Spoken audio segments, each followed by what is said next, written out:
And good afternoon. You're listening to Ken Hudnall. This is the Ken Hudnall Show. Coming to you from our studios right here in exciting El Paso, Texas. Gateway to the Old West and the most haunted city in the country. Well, today's December the 8th, 342nd day of the year. Just 23 days remain to the year's over with, and we get to start a new one. Holidays and observances. Well, let's not forget that yesterday was Pearl Harbor Day, December 7th. Well, today is pretend to be a time traveler day. Spin tall tales about journeys through the past or the future.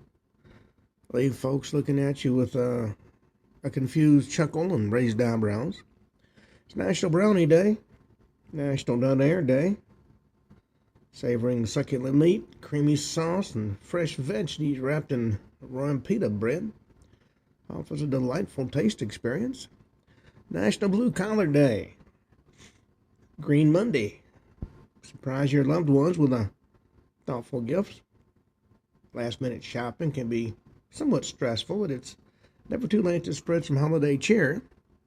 National Lard Day, National Health Savings Account Day, National Crossword Solvers Day, Bodhi Day. For those who are not familiar with it, it's a special occasion in Buddhism. Honors the moment when Siddhartha Gautama, a prince who left his world life behind, achieved enlightenment under a tree. The awakening transformed him into the Buddha, the awakened one. The term Bodhi means awakening or enlightenment in Sanskrit and Pali. He went on to lead quite an interesting life. Take It in the Air Day, Immaculate Conception, Zagreb Advent, and Advent, Computer Science Education Week, Artes Mundi, Clerk, Goya Day Week, Hornbill Festival. That is a celebration that brings together various tribes in Nagaland in India. This event showcases traditional music and dance and art, showcasing the rich culture and heritage of the Naga people. Visitors from around the world come to see this particular event. National Hand Washing Awareness Week, Blue Christmas, and Day of the Little Candles. Famous people born on this date: Jim Morrison, Nicki Minaj, Dwight Howard, Ian Somerhalder, and Kim Basinger. With all that having been said, let's see what stories we have in the news, because there's always something going on. Well, a toddler was among the 21 victims in a pepper spray attack, and it was also a robbery at London Airport. Police arrested a 31-year-old man Sunday at London Airport following a robbery in which 21 people, including a 3-year-old toddler, were pepper sprayed and required to have medical treatment.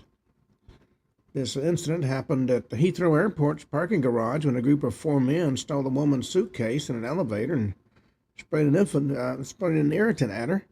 That's according to Metropolitan Police. She was robbed of her suitcase by a group of 4 men who sprayed a substance believed to be pepper spray in her direction. That's according to Commander Peter Stevens. Adding the passengers in the elevator and surrounding area are also affected. Police said the suspects then fled the elevator after the incident. They appeared to be 3 young men dressed in all black with their heads covered. There's a story in the Associated Press that goes into some detail. The video captured a swarm of officers rushing to the scene of the assault, carrying firearms as they navigated the multi-story parking garage. Authorities said the victim and the suspects knew each other. Investigators not treating the case as a terrorism-related incident. It's just, I guess you could say, a pain in the eyes incident. Well, a ICE raid, and my system just went dark. An ICE raid prompts the New York City mayor-elect to tell residents how to resist ICE agents knocking at their door. He even came out with a video. Zoran Mondani on Sunday released a video outlining New Yorkers' rights during encounters with U.S. Immigration and Customs Enforcement after an attempted raid in Manhattan, and pledged his administration will safeguard immigrant communities while protecting the city's constitutional right to protest.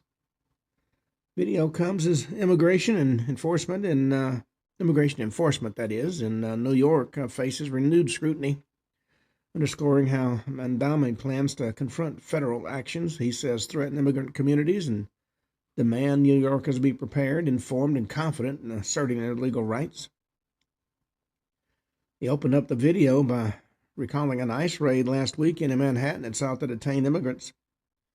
He says, as mayor, I'll protect the rights of every single New Yorker. That includes the more than 3 million immigrants who call this city their home. But we can all stand up to ICE if you know your rights. Well, it's nice to have elected officials telling you how to break the law. Well, Minnesota's $70 million fraud exposes how Democrats built a system designed to be robbed. For years, Democrats assured us that expanding government programs was an act of moral heroism. Only thing standing between America and utopia was more taxpayer money flowing through more community-based nonprofits embracing equity-centered missions. And then Minnesota happened, exposing a truth that radical left will never admit. The system isn't broken. It's exactly how it was designed to work. Over 70 people connected to the Minnesota nonprofit Feeding Our Future face federal charges in the country's largest COVID pandemic fraud scandal. Primarily Somali American defendants who allegedly stole funds meant for low-income children by submitting falsified invoices, fake meal counts, and fabricated rosters. Organizations billed the government for tens of millions of unserved meals using the stolen money to buy luxury cars and beachfront property and homes. The whole thing is jaw-dropping, but not surprising. And it happened because Democrats built a system practically engineered for abuse by the nonprofit industrial complex. And there are 5 reasons this fraud was so easy to commit and why the same conditions exist in states across the country. Number 1, Democrats built programs with almost no guardrails by design. They were designed to be robbed. The ideology blinded Democrat leadership to the obvious fraud. Scandal metastasized because the perpetrators claimed to serve a marginalized refugee community. In modern Democratic Party, that instantly grants immunity from scrutiny. The nonprofit industrial complex and the crony network, of course, work together to help the perpetrators claim to serve the state's massive Somali refugee community. And in the modern Democratic Party, that instantly grants immunity from scrutiny. Number 4, no one in government pays a price for failure, so the failures never stop. Despite hundreds of millions in stolen money, not a single high-ranking Minnesota official has resigned. In fact, Minnesota Democrats have spent more time downplaying or deflecting the scandal than acknowledging their role in helping it take place. And Democrats refuse to admit big government fails, so fraud gets denied, minimized, or politically reframed as something else. Getting the money back is going to be almost impossible. And if some people do have to take the fall, it's going to be the low-level people, not the big-time Democrats at the top. Well, a treasure hunter unearthed a 900-year-old figure of Jesus in a windswept field. He said he revealed himself to me. As a metal detectorist in Norway found a striking depiction of Jesus Christ on a grassy meadow. The oldest figure dates back nearly 1,000 years. Kim Erik DeVlick, the hobbyist, found the artifact, uncovered it November 1st in a field in Andelsnes, a coastal town about 260 miles northwest of Oslo. The figurine, that dates to about 1100 AD, was found on All Saints' Day, a Christian holy day that honors all the martyrs and the saints. And the photos of the discovery show the weathered figurine depicting Jesus on the cross, still bearing remnants of gilding and fine detail on its torso. Well, there's a lot of things coming to light that seem to confirm a lot of the stories from the Bible. Well, there have been blue dogs seen around Chernobyl, and experts have been revealing likely reasons behind Chernobyl's mysterious blue dogs after a number of photographs went viral. Photos taken earlier this year showed several dogs in bright blue fur wandering the site of the 1986 nuclear disaster in Ukraine, fueling widespread speculation, including theories of radiation exposure and mutations. But a scientific advisor for the organization that cares for the stray says those ideas couldn't be further from the truth. According to this advisor, the blue dye likely came from a tipped-over porta potty, where the dogs are rolling around in the poop, as dogs are prone to do. This is the scientific advisor came from the University of South Carolina, quoted as saying on the Dogs at Chernobyl Facebook account. He noted its behavior similar to how some dogs are drawn to eat cat litter boxes. Blue coloration is simply a sign of the dog's unsanitary behavior. As any dog owner knows, most dogs eat just about anything, including feces. Well, despite the social media speculation, the dog's blue fur doesn't reflect any kind of mutation or evolutionary adaptation to radiation. And maybe that's true, and maybe it's not. Well, lenient judges are ignoring red flags, and they cave in to soft-on-crime pressures as they release repeat offenders routinely. Killing a 23-year-old Irina Zarutska in Charlotte, North Carolina, allegedly by recently released repeat offenders, amplifying nationwide criticism of judges' rulings that put violent suspects back on the streets. Critics are arguing judges are too lenient, but New York City trial attorney Nicole Benecki said the issue's layered. He says, I think we can agree it's not just common knowledge in society. There's also statistics available to show us right now that repeat offenders are on the rise. Recidivism is at an all-time high. And why shouldn't you do what you want to do when you know you're not going to be punished for it? She said the period after the individual leaves jail, the prison is the highest risk time for reoffending because of housing instability, job instability, and lack of basic resources. It's society's fault they're carrying out crimes, of course. She said there's a trend toward leniency. I haven't seen it here. What I've seen here is the good old boy system, working overtime to protect the friends of the judges. Well, Marjorie Taylor Greene got in a sparring match with 60 Minutes host over accusatory questions. She's a Republican from Georgia, sparred with 60 Minute host Leslie Stahl over what she claimed were accusatory behavior from the journalist. She gave her first sit-down interview with Stahl since announcing her resignation from Congress last month. During that segment, Stahl and Greene spoke about the Georgia lawmaker's apology for taking part in toxic politics. Greene told CNN in November, I'd like to say humbly, I'm sorry for taking part in toxic politics. It's bad for our country. It's been something I've thought about a lot, especially since Charlie Kirk was assassinated. And she said, I'm only responsible for myself, my own words and actions, and I'm committed, and I've been working on this a lot lately to put down the knives in public. And Stahl said, but you contributed to that. You were out there pounding, insulting people.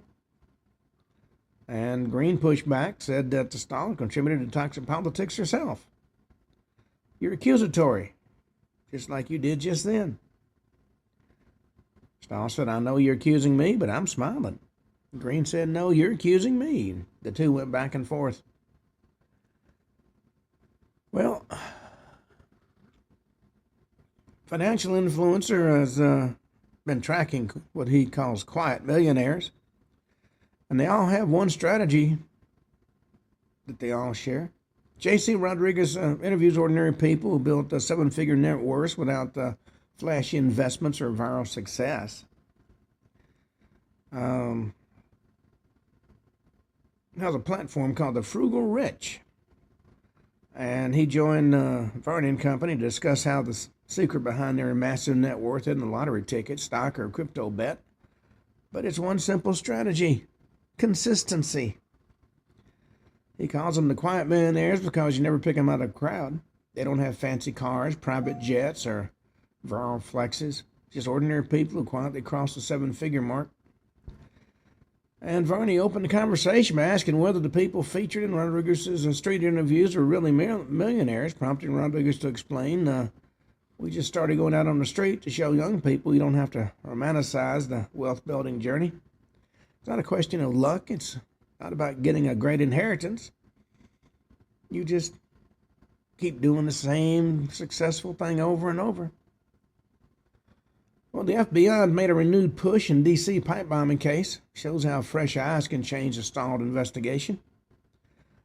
Federal agents searching the Virginia home of Brian Cole Jr., who's accused of planting pipe bombs in Washington January 5th, 2021, carried out a step-by-step operation this week that indicated investigators have re-energized the case and seen little movement for years.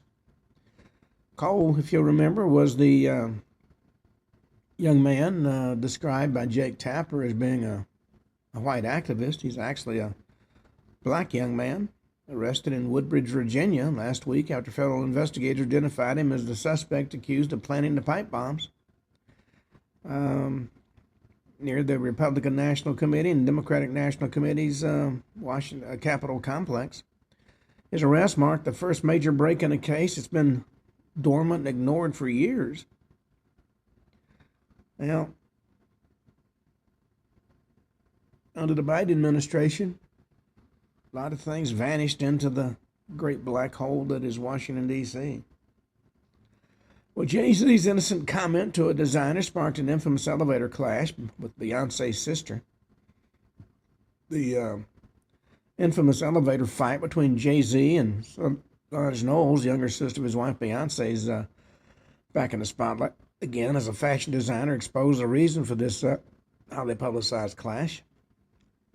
In May 2014, a surveillance video leaked from the Standard Hotel in New York, which Solange was seen physically attacking Jay-Z in an elevator with Beyonce standing beside him. Video was published by TMZ, and numerous rumors swirled about why Solange violently confronted her brother-in-law after the trio attended the 2014 Met Gala. During a new interview with the Daily Mail, Oscar Lopez claimed that Solange became enraged after witnessing an interaction between Jay-Z and fashion designer Rachel Roy, who'd been accused of having an affair with the rapper. Lopez, who created Roy's 2014 Met Gala gown, says Solange was offended after Jay-Z praised the dress. He said, I think Jay-Z complimented her about the gown. Beyonce's sister thought it wasn't proper, so it created a kind of drama. In the video, which didn't have any audio, Solange is seen kicking and punching Jay-Z as a bodyguard tried to restrain her. Jay-Z wasn't seen retaliating, but instead raised his arms to block her blows and backed away from him into the wall of the elevator.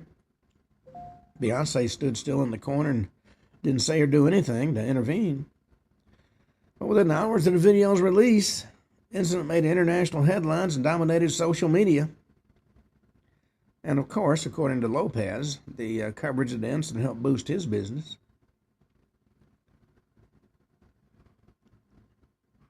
Well, there's a pastor who says he's witness to 2,000 celebrities reveal surprising reaction from Ozzy Osbourne before his death. For the past decade, Tennessee youth pastor Dylan Novak has made it his mission to share the gospel with some of the world's most recognizable celebrities, from presidents and rock legends to A-list movie stars, one personalized Bible at a time. Well, what started as a hobby, visiting Comic-Con events as a teenager and striking up conversations about faith with his favorite actors, has grown into a full-fledged ministry. Novak estimates he's evangelized more than 2,000 well-known figures, including President Donald Trump, Ozzy Osbourne, Tom Cruise, Keanu Reeves, Sydney Sweeney, and a number of others. Said he first realized there was a need to reach famous people with the gospel at age 13 after reading an interview with Superman actress Margot Kidder, who identified as an atheist. Well, around 2015, Novak, who's a youth pastor at Hennard's Chapel Missionary Baptist Church in Rogersville, Tennessee, said a church member encouraged him to share his gospel with the musician James Taylor after Novak discovered an old interview in which Taylor said he was open to hearing about Jesus. Novak initially hesitated, but said the encounter ended up being foundational to what would become his ministry. Now, if you've never been to Tennessee, there's certain segments of the population who are, shall we say, over religious. I remember growing up in a small country church. We had what I would call the religious fanatics. Well, an Oklahoma state trooper helped deliver a newborn on the highway shoulder. His routine day on patrol turned unforgettable and helped deliver a baby boy on the side of a highway. Trooper Tyler Shelby was patrolling in southwest Oklahoma on November 22nd. He's called to assist with traffic control for an ambulance responding to a woman in active labor. He was just a mile away from the spot and he rushed to the scene. Dashcam video shows Shelby pulling up behind a black Chevrolet Camaro parked on the shoulder with its passenger door open and expectant mother sitting in the front seat. The Shelby approached, intending to reassure the woman and help was only moments away, but the baby had other plans. Mother told him the baby's coming, and he said, well, don't push. Within seconds, the trooper helped to deliver his first baby, according to the Oklahoma Highway Patrol. Shelby later said, all I did was play catch. The baby had mind of its own. Well, these things, the unexpected things, quite often happen. Well, President Trump admitted he didn't really prepare to host the Kennedy Center honors as he works the star-studded red carpet. Welcomed actors, country music stars, entertainment industry titans to kick off the 48th Kennedy Center honors Sunday. While walking the red carpet with First Lady Melania Trump, he admitted he wanted to remain a little bit loose for his hosting responsibilities.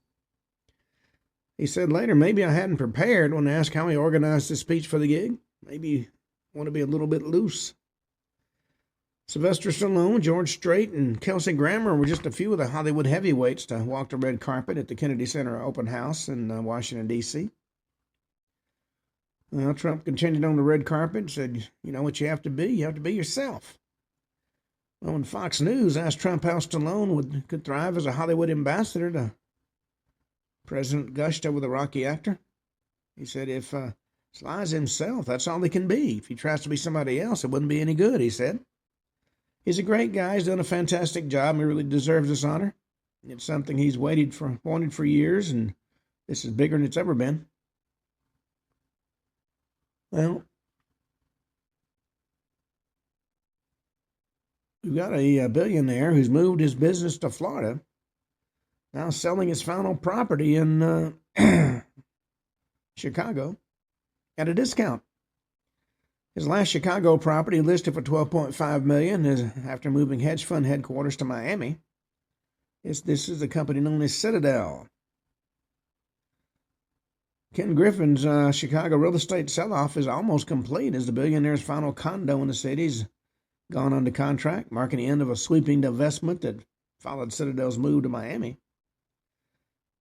Griffin's spokesperson told Bloomberg Wednesday the billionaire's last Chicago property, a condo at 800 North Michigan Avenue, has now gone under contract. It's a full-floor duplex penthouse, described as the crown jewel of Park Tower. Listed on Zillow for $12.5 million. roughly 20% decrease, missed July asking price of 15.75. Griffin moved the global headquarters of his Citadel and Citadel Securities to Miami from Chicago in June of 2022. A lot of the major businesses are moving out of the Democratic-controlled cities, going to states such as Texas and Florida, where law is a little more enforced. Well, if you want to stay healthy after 40, doctors say men ought to consider 14 medical tests. Men account for higher rates of nearly all major chronic diseases, but 2/3 admit they avoid going to the doctor so long as possible. The physicians warn that once men enter their 40s, getting routine screenings becomes essential for spotting problems. When it comes to preventing heart attacks and strokes and fatigue and erectile dysfunction and metabolic disease and early aging, testing is essential, according to Dr. Jack Wilson. He's a cardiologist in Arizona. Most men have no idea what's happening inside their bodies till it's too late. He said, if I could give one message to every man over 40, it's get tested. Don't guess. Catch the problems early, fix it naturally, and live to be 100 and beyond with vitality. Experts share some of the most important medical tests that men over 40 ought to discuss with their doctors, some of which are universally recommended and others that apply to only certain groups. Number 1, get a complete blood count. Dr. Andre Camano, New Jersey physician specializing in endocrinology, diabetes, and metabolism, recommends this blood test is performed yearly for men in their 40s. Tells us the state of a patient's red blood cells. White blood cells and platelets. Have a comprehensive metabolic panel. It's a blood test, commonly performed yearly. Measures metabolic and organ functions, gives information about the kidneys and the liver and electrolyte and glucose state. Get the blood pressure routinely checked. I take mine most mornings. Coronary artery calcium score, known as the CAC score. It's his, according to Dr. Aouda, a board-certified physician at Baker Health in New York, this is his top recommendation to protect against heart disease, which remains the number 1 cause of death in men over 40. Advanced lipid profile. Dr. Jeremy Liff, board-certified neurologist in New York, put this test at the top of his list.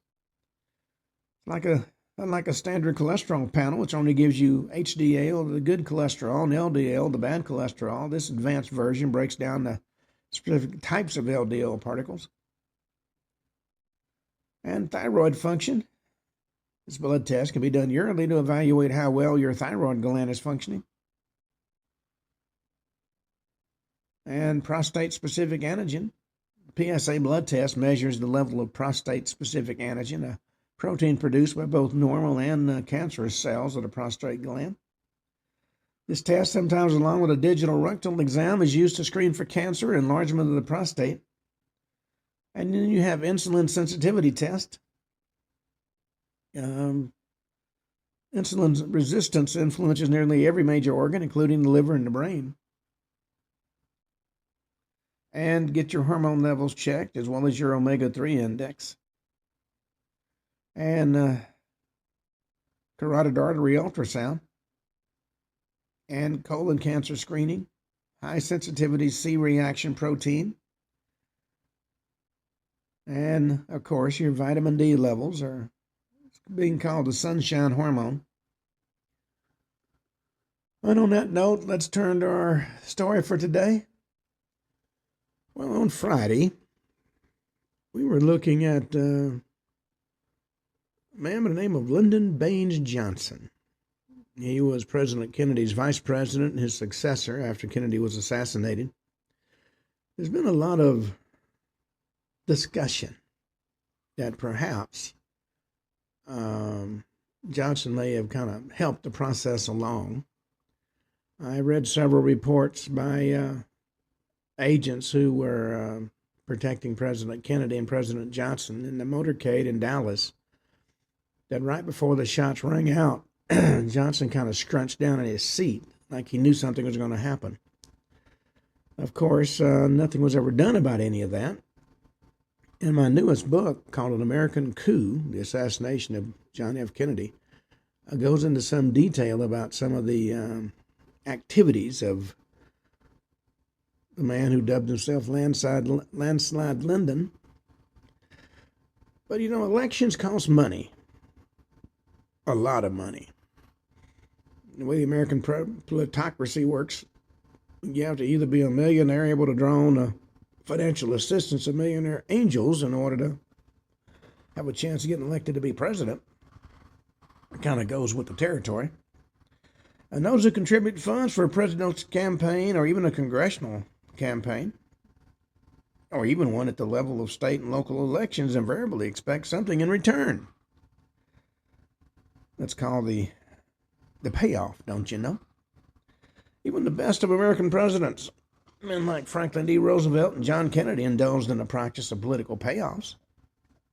And the worst of the lot, men like Lyndon Johnson have been busy throughout their stay in the White House reimbursing their sponsors out of the public till, one way or the other. One of the most blatant examples of financial quid pro quo is the contemporary electioneering that came to light in the course of the Baker investigation, which we're going to talk about. Revealed to the 3 Republican members of the Senate Rules Committee. There were 6 Democrats on that committee who didn't want to listen for good reason.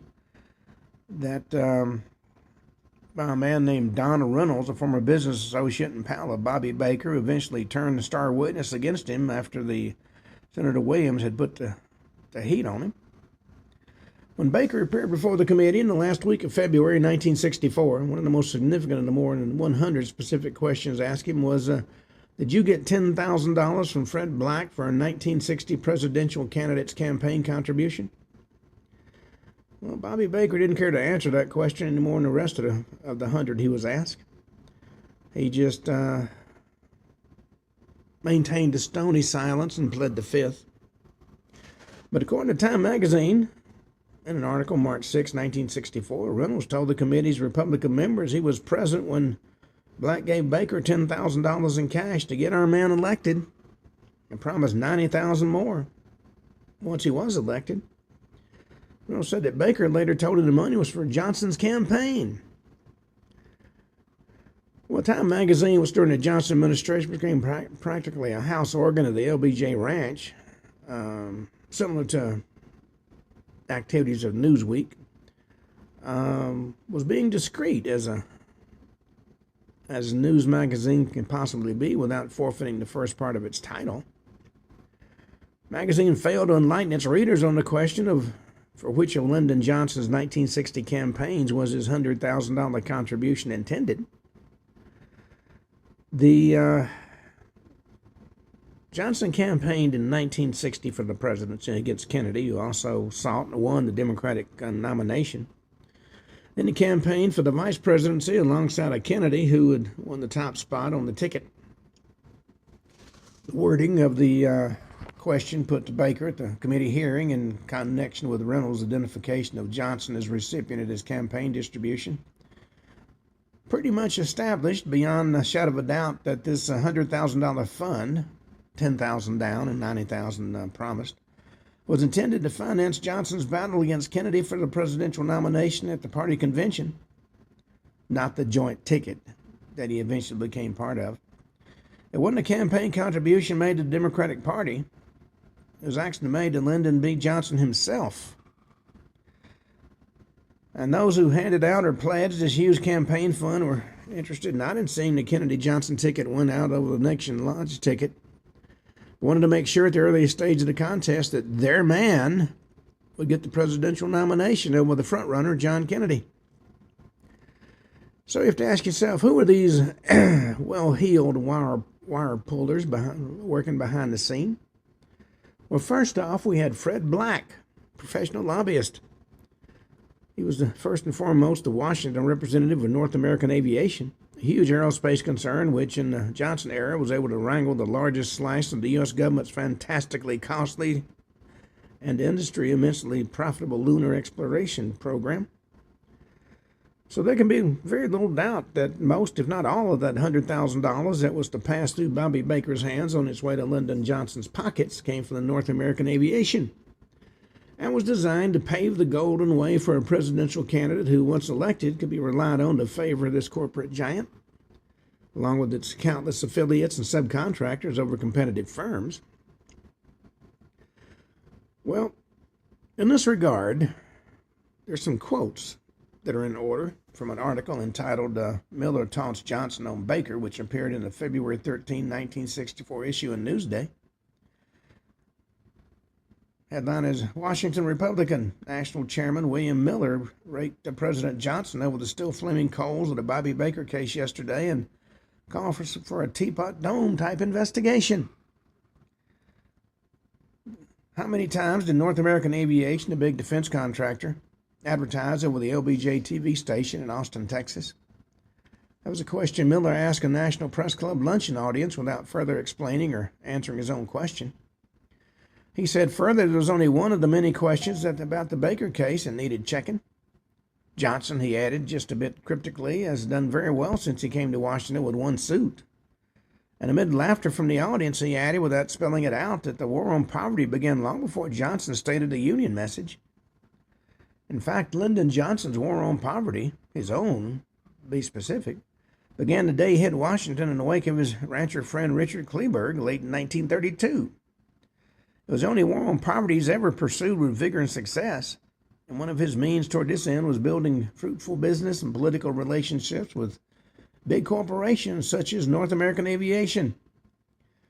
And it's too bad, really, the Republican High Command didn't follow up on the suggestion of its national chairman Miller and check how many times North American Aviation did advertise over the eminently successful TV station of the LBJ Broadcasting Company in Austin. We're going to talk about that in more detail later on. His rhetorical question, however, indicates an awareness among the Republican leadership that there were a lot of such advertising, and would have been their duty to the nation to lay the facts on the line for the public to see. But the spread of corruption among American politicians is so great and so thoroughly bipartisan, as the Baker case, among many others, has demonstrated, that Johnson apparently was able to stop this particular line of attack through the simple expedient of threatening counter-exposure some equally corrupt bigwig in the Republican camp. According to Newsday, Miller said that the Baker situation struck him as pretty sickening and added, I wish we could campaign on issues that didn't strike at the personal integrity of officials in high places. And I certainly agree with that. Despite that wish, Miller said, the Baker case should be used by the GOP as campaign ammunition in the presidential election. And it was, lamely. Vega oratory aside, the Republicans did very little to exploit the immense possibilities inherent in that scandal, just as they deliberately ignored even larger issues of Johnson's illegitimate accession to power. Well, the reason for such restraint in both cases was the same one. Too many big wheels of the Republican Party would have been tarred with the Baker brush if the attack had been pressed. Too many of them had been involved in one way or another in the right-wing agitation that led to the assassination in Dallas. So by what you might call a gentleman's agreement, if you can call these folks gentlemen, both these sordid issues are swept under the rug, with the inevitable result that Johnson in November 1964 won by another landslide.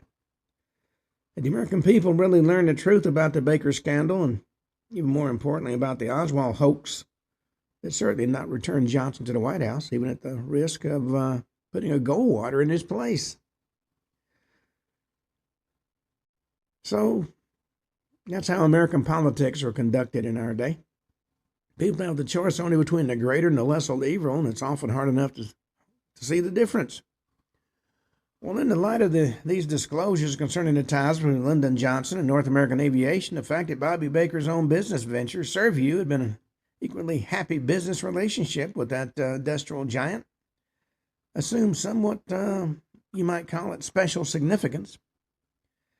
Here, indeed, you've got a real wheeler-dealer's merry-go-round whirling in front of your eyes. One of the nation's biggest industrial concerns, North American Aviation, employs as its Washington lobbyist a man by the name of Fred Black, who also happens to be a close friend and business partner of the powerful Senate leader and later Vice President Lyndon Johnson. Though the Black Baker Conduit, North American channels $100,000 into the private campaign chest of LBJ. Also showers lucrative advertising on the Austin TV monopoly of the Johnson family. And who do you suppose happens to be, at that particular moment, chairman of the Senate's Aeronautical and Space Committee, which is supposed to act as congressional watchdog over government profits and expenses in that field? Well, of all people, Lyndon Baines Johnson.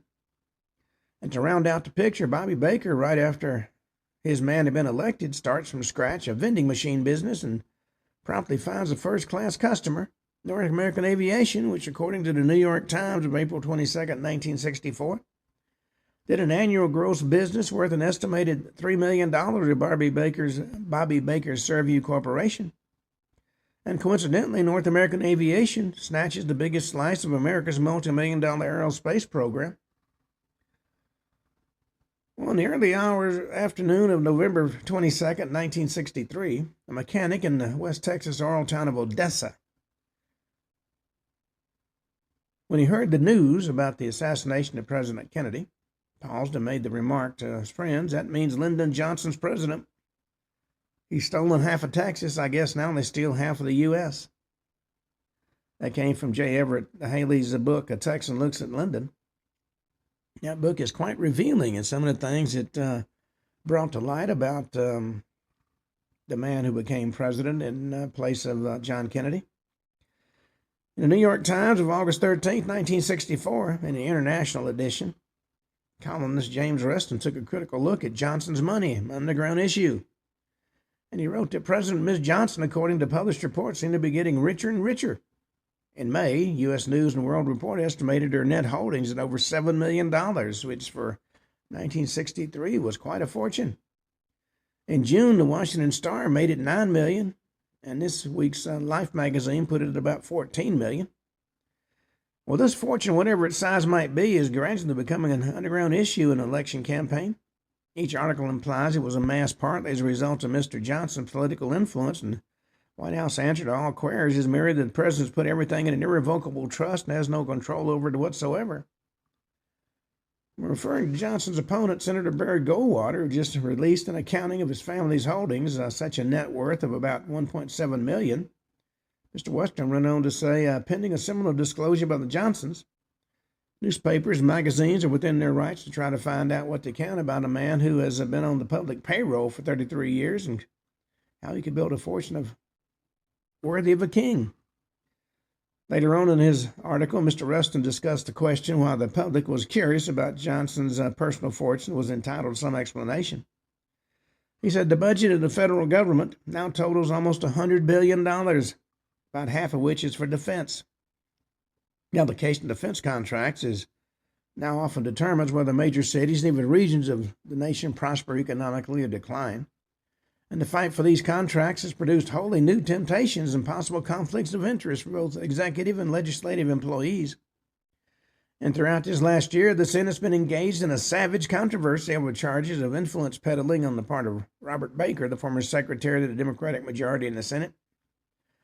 Also, in this same period, the Senate's been in a turmoil over the allocation of a vast military plane contract, the TFX, to a firm in Texas rather than another in the state of Washington. And before that, the Congress divided over the federal government's decision to locate a new space headquarters in Houston rather than Boston. These are only the most prominent of the recent cases involving federal contracts. At no time has there been any charge that President Johnson's used the White House to further his own financial interest, or that his majority leader of the Senate did anything illegal, but because the space agency and TFX contract did go to Texas, and because Robert Baker was his personal protege in the Senate, his name has repeatedly been brought into these controversies and added to his reputation as a highly successful political manipulator. Well, in this last paragraph, you might keep in mind Mr. Rustin engages in the familiar double talk and whitewash technique of all Johnson supporters, which he is, in spite of his occasional veiled criticism. If there had been no public charge that Johnson had feathered his own nest by using his political influence, that certainly doesn't mean that there's no basis for such a charge. An Reston's statement that there was no charge that Johnson used his White House to further his own financial interest, or that as majority leader of the Senate he did anything illegal, leaves open the question whether Johnson used the Senate position to further his own financial interest, and even when in the White House, that he didn't do something illegal. According to Time magazine, August 21st, 1964, Lyndon Johnson was born hard-scrabbling poor in a ramshackle Texas farmhouse, but he soon learned the value of hard work, good luck, quick wits, and bold maneuver. After 27 years of service in modestly paid public offices, he's managed to become one of the richest presidents in U.S. history. And that's Lyndon Johnson's story in a nutshell. And if that doesn't constitute prima facie evidence of corruption on a massive scale, then you clearly have overlooked the meaning of the words. U.S. Internal Revenue Service, in combating the attempts of wealthy gangsters to enjoy their ill-gotten riches tax-free, has successfully employed over the years the so-called net worth theory. Basically, according to that theory, if you use it as a yardstick of assessment, not the annual income claimed by the mobsters, they couldn't really be honest about it, even if they wanted to be, because so much of it's from illegitimate sources, but the visible, palpable increase in their wealth and living standards.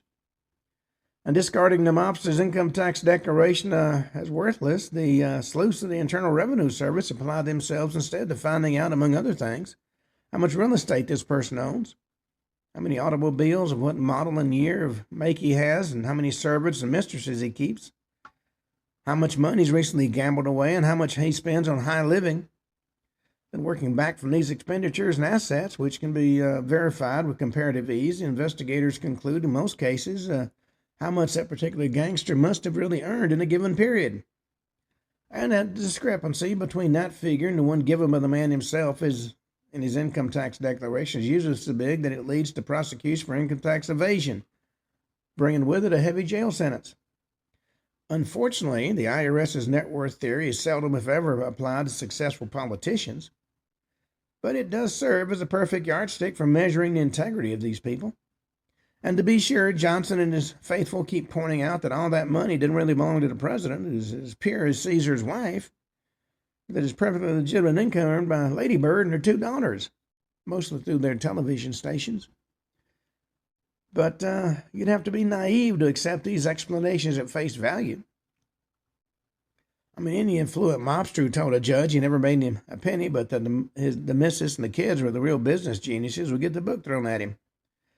But folks like Lyndon Johnson can get away with absolutely everything. The way the American press has reported the story of Johnson's road from rags to riches suggests that some of the old spirit of muckraking is still alive, but certainly dampened down, if not crushed by a healthy respect for the powers in Washington. Take, for example, the Washington Evening Star. June 9th, 1964, shocked the country, revealing not only that the size of Johnson's family fortune was well above what had previously been admitted, but that the secrecy surrounding it was heavily guarded.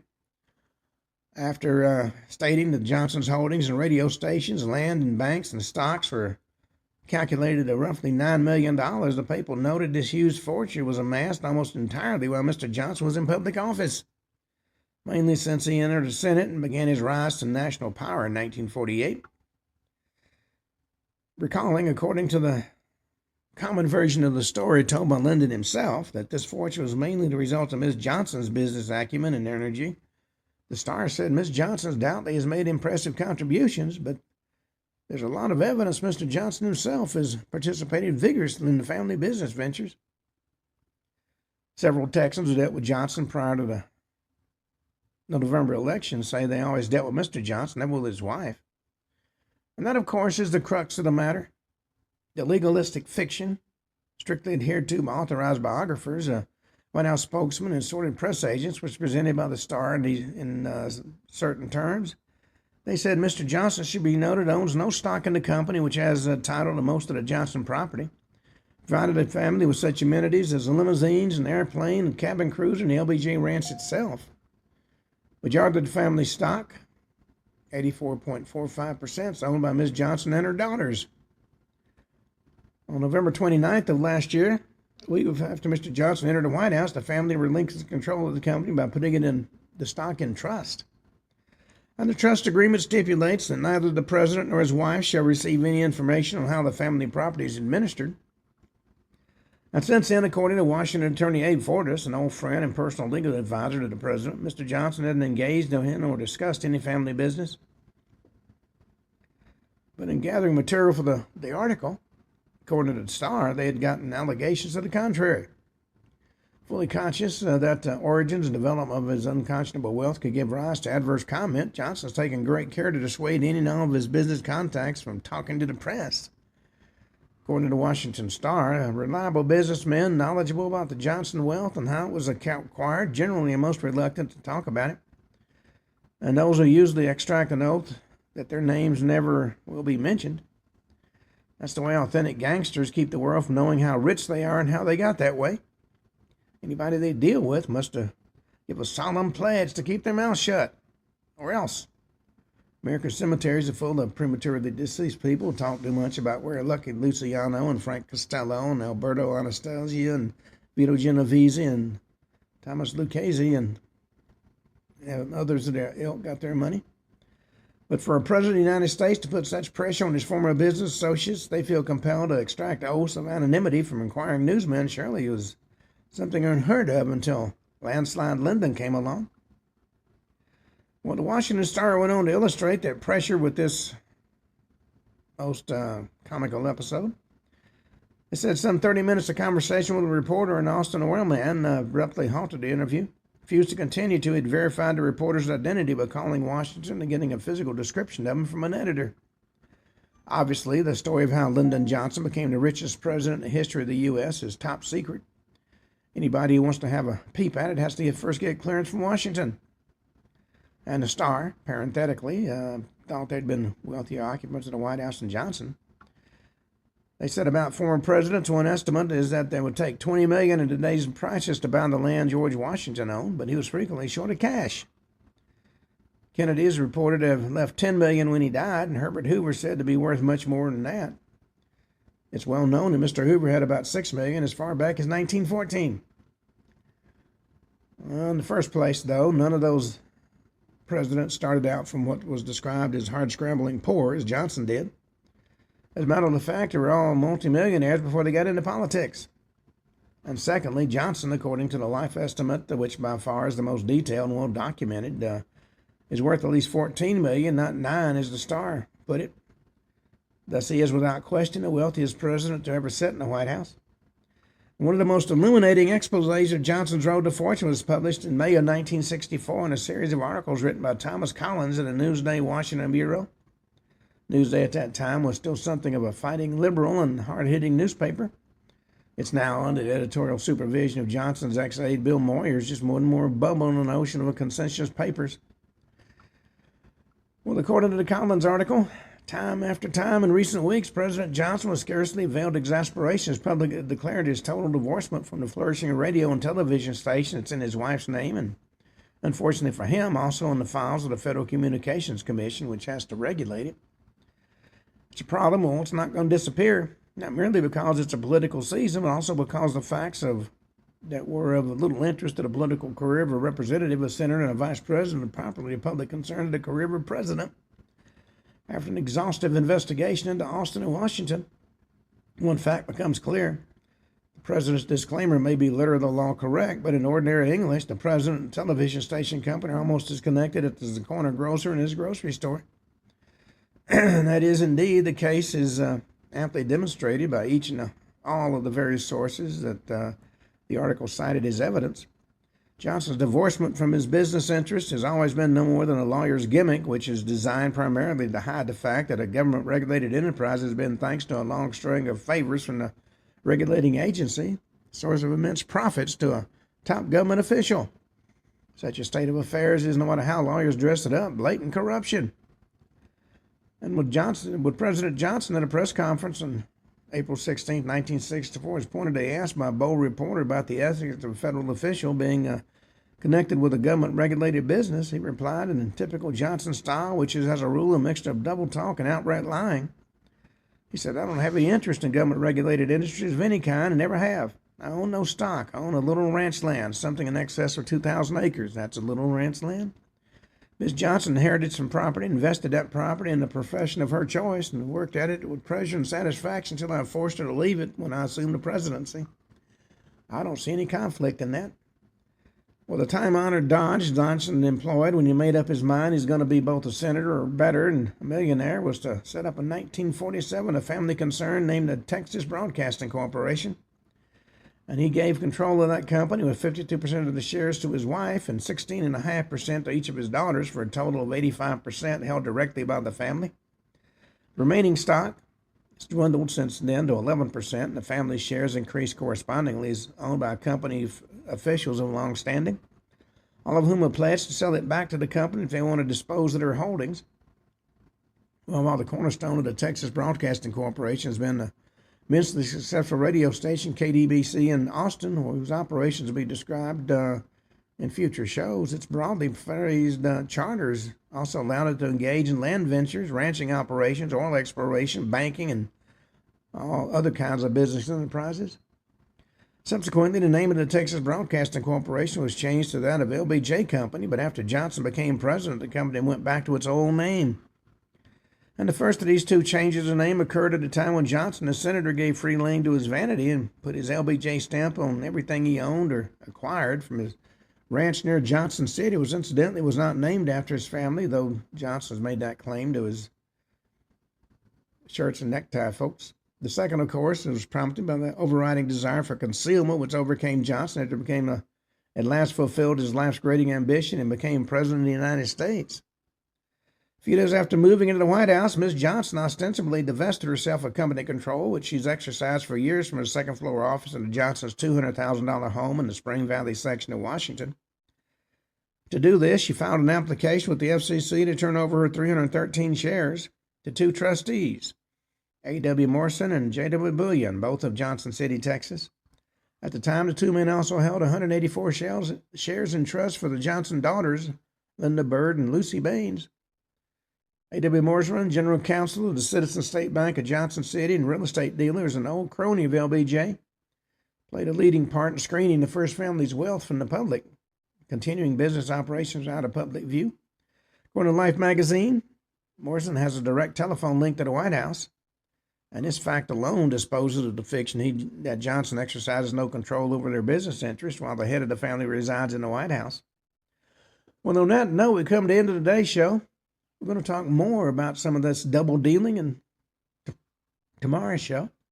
Until then, this is Ken Hudnall for the Ken Hudnall Show saying have a truly great evening.